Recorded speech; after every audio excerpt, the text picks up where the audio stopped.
Senator Hunt, you're recognized to speak. Thank you, Mr. President. Nebraska, in the middle of an affordability crisis, the legislature's first action of 2025 across the finish line is cutting the wage of Nebraska workers. Families are asking us, how are they going to keep up with the prices? How are they going to keep up with the cost of living? And we're answering by cutting their paychecks. That's the headline. That's what we're doing. Nebraskans are struggling with rent, groceries, student loans, childcare, property taxes, gas. And the legislature's very first bill passed this year, lowering their wages after Nebraskans already passed a law to raise them. Groceries cost the same whether you're 17 or 37. Rent costs the same. Gas costs the same. But this bill says that if you're young, you'll earn a special exploitation wage engineered by Senator Raybould and her allies in the legislature who think that your labor is worth less. I know that the argument that people have high cost of living, that doesn't reach you because you think that people earn what they deserve. And I don't think that it's the most important argument in this debate. I think that the problem is that when we override what voters have already decided, we damage the relationship between the people of Nebraska and their government.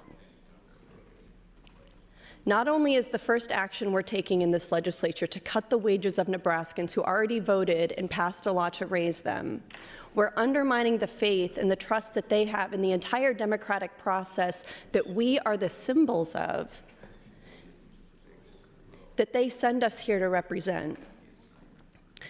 Democracy depends on a basic promise that if you show up, if you participate, if you cast a vote, if you work to get something done, your voice will matter.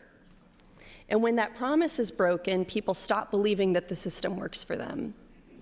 They stop showing up, they stop caring, they disengage, and that trust, once we lose it from Nebraskans, from our constituents, is really hard to rebuild. And moments like this, that we have this morning, February 5th, 2026, as we take the first action on final reading in this legislature, moments like this are exactly how this cynicism takes root. It's exactly how people in Nebraska start to feel like the rules are different for people in power, that the outcomes can be written behind closed doors, and that any of the participation that they're doing as members of the public is just for show, is just going through the motions that doesn't actually end up mattering.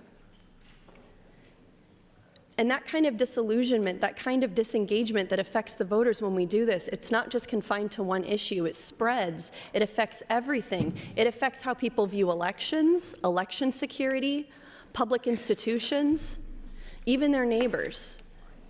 It's exactly what is making our politics more brittle and tense and divided. And you guys are proud to do it. You're proud to pass this exploitation wage after the voters said, did the work, collected the signatures, got it on the ballot, campaigned, voted, and told us that they would like to raise the wage. When this happens, people stop voting, they stop attending meetings, they stop organizing, not because they don't care, but because they think the system isn't here to serve them. And that withdrawal weakens the very foundation of representative government, which relies on an active and involved public to function well. And I think that if we believe in democracy, we have to act like we believe in it too.